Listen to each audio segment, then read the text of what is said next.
һәм Аллаһының коткаруын телим сезгә, кадерле дуслар. Бала чагыгыздан ук бәлки сезгә дә җин шайтаннар турында ишетергә туры килгәндер. Чынында җиннәр бармы алар? Әллә кешеләр уйлап чыгарган уйдырмалар гынамы мондый сөйләүләр? Бу турыда дөресен белү өчен әйдәгез Аллаһының сүзләре изге язмага мөрәҗәгать итик. Әле җир һәм кешеләр барлыкка китерелгәнче үк иң гүзәл, кимчелексез, камил бер фәрештә, дан сөюе, матурлыгы һәм зирәклеге аркасында йөрәге масаеп, мин Аллаһыга тиңмен дип, аңа каршы баш күтәрә. Камиллек үрнәге булган гүзәл фәрештә йөрәгенә тәкәбберлек тулып, явыз иблискә, аңа иярүче фәрештәләр шакшы рухларга әйләнәләр. Аллаһының ләгънәтенә дучар ителеп, аның изге тавыннан бәреп төшереләләр. Алар өчен Аллаһы мәңгелек газап урыны, җәһәннәм әзерләп куйган. Ләкин билгеләнгән вакыт җиткәнче Аллаһы аларга һава киңлекләрендә калырга рөхсәт итә. Аллаһыны һәм ул тудырган адәми затларны бу явыз рухлар нәфрәт итәләр һәм аларның максаты күбрәк кешеләрне алдап, урлап, үзләре белән мәңгелек һәлакәткә алып китү. Кемнәр алар җиннәр? Җиннәр алар гадәттә күзгә күренми генә иблис эшен башкаручы тәнсез затлар, аның явыз рухлары. Алар кешеләрнең эшләренә кирип, алар белән идара итәргә, аларны төрле явыз гамәлләргә этәрергә, аларны үтерергә тырышалар. Изге язмада без җин кагылган кешеләрнең сукыр, телсез яки чукрак булулары, яисә авызларыннан күбекләр агыза-агыза җирдә тәгәрәүләре, яки аларны җин үтерергә теләп, утка да, суга да атып бәрүе, кешеләрдән аерып чүлләргә олактыруы, җинле кешеләрнең үзләрен тотып торучы богауларны өзеп, кабер мәгарәләрдә үз-үзләрен ташлар белән бәргәләп, узып баручы кешеләргә һөҗүм итеп яшәүләре турында укыйбыз. Гайса җирдә вакытта аның янына төрле авырулардан, интектергеч чирләрдән җәфаланганнарны, паралич сукканнарны, шулай ук җин кагылган күп кешеләрне алып киләләр. Гайса үзенең сүзе белән явыз рухларны куып чыгара һәм бөтен авыруларны савыктыра. Җин шайтаннар Гайсәдән, аның исеменнән генә куркалар. Инде кемдә булса җиннәрне Гайсәдән башка гына куып чыгарам ди икән, ул ялганчы. Шайтан аның үзен дә, аңа ышанучы кешеләрне дә алдый. Ничек итеп? Дин әһле өшкөреп дуга кылганнан соң җин кешедән чыгып китәргә мөмкин, ләкин вакытлыча гына. Авыру кеше җиннән котылдым дип сөенә, дуга кылган мулла яки абыстайга хәерләр бирә, ләкин бераздан кешедән чыккан явыз рух сусыз урыннарда үзенә сыеныр урын эзләп йөргәннән соң, элекке йортыма әйләнеп кайтыйм әле, ди. Аннары ул үзеннән дә явызрак 7 рухны ияртеп кайтып, алар шунда яши башлыйлар. Шуннан әлеге кешенең хәле элеккегә караганда да начарлана. Җиннәр Гайсәнең Аллаһы Тәгалә улы булуын һәм аның аларны хәзер үк тәмугка җибәрергә кодрәте барлыгын беләләр һәм аның каршында калтырап торалар. Гайсә кемнән дә булса җиннәрне куып чыгарган очракта, вакытыннан алда үзләрен җәһәннәмгә җибәрмәүләрен үтенәләр дип укыйбыз изге язмада. Җиннәр төрле кыяфәткә керә алалар. Юк, алар мөгезле, койрыклы, йонлы, котышкыч бер зат кыяфәтендә түгел, еш кына укымышлы, таква, дини кеше кыяфәтендә эш алып баралар. Шайтан үзе яктылык фәрештәсе кыяфәтенә кирип, кешеләрне адаштыручы, алдаучы тәгълиматларын өйрәтә. Иблис хезмәтчеләре, янәсе, җин шайтаннарны куа торган дугалар өйрәтәләр, өшкерәләр, кургаш куркаклыклар коялар, янәсе явыз рухлардан, җин шайтаннардан саклый торган, Аллаһы өчен җирәнгеч булган язулар, пут саклагычлар элеп куйдырталар. Шулай дин әһелләре Аллаһы патшалыгына үзләре дә кермиләр, керергә теләүчеләрне дә кертмиләр. Аларга үтеп чыга алмаслык киртәләр куялар. Кешеләр ялганны яратканга, Аллаһының чын хакыйкать сүзләрен үзләре укып, дөрес юлны табарга теләмәгәнгә, наданлыклары һәм дөнья ләззәтләрен яратып, аларга бөркүләре аркасында мәңгелек һәлакәткә, тамукка китә торалар.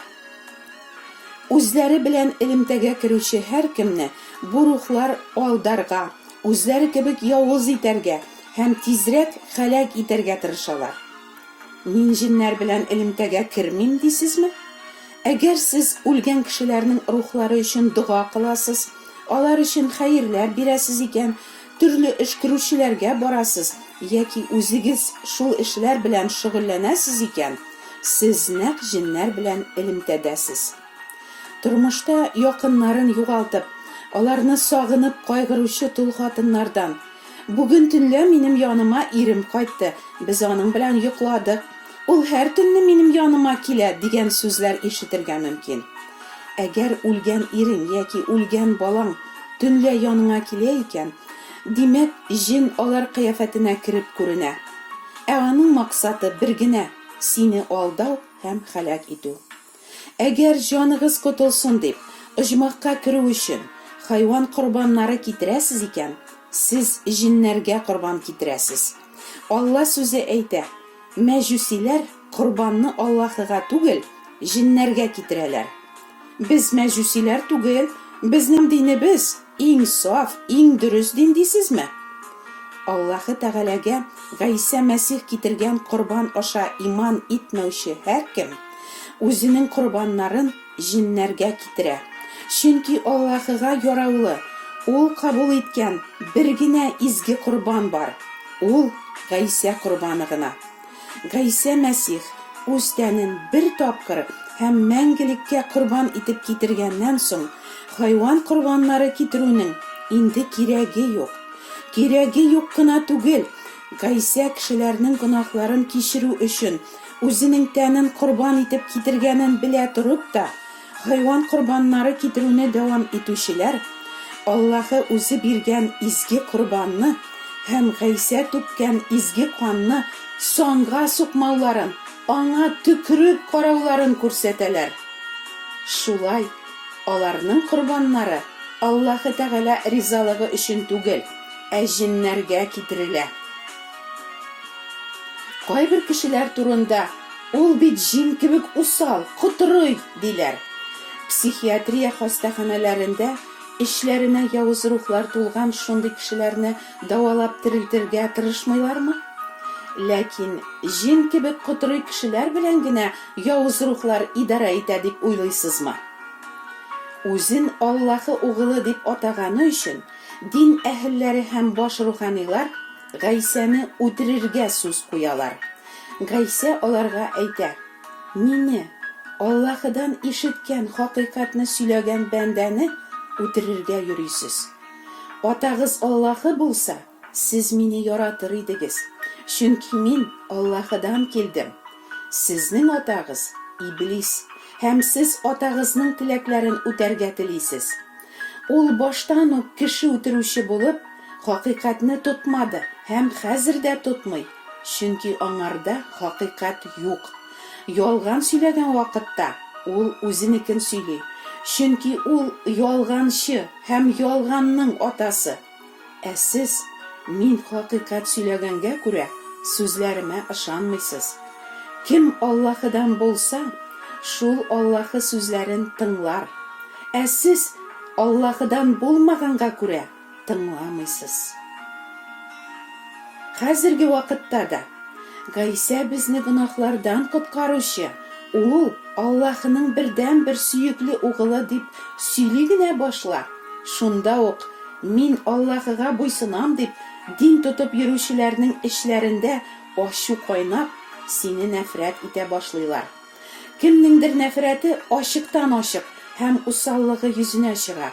Теленнән хурлау сүзләре чәчелә башлый. Ә кемдер нәфрәтен яшерергә тырыша.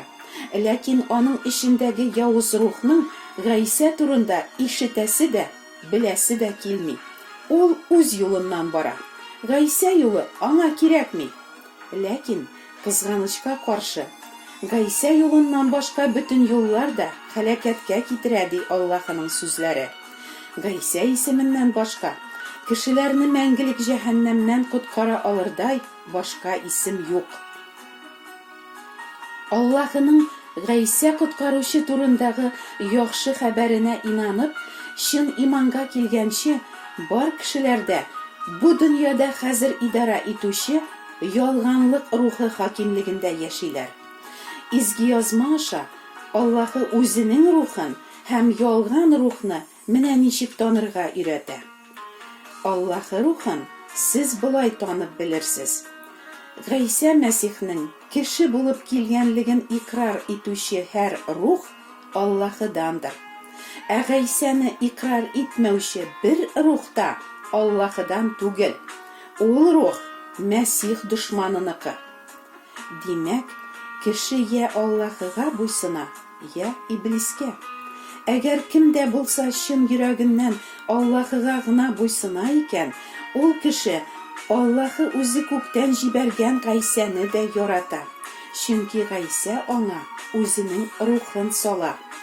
Кемдә Гайсаның рухы, изге рух юк, ул әле явыз рух һәм җиннәр хакимлегендә яши.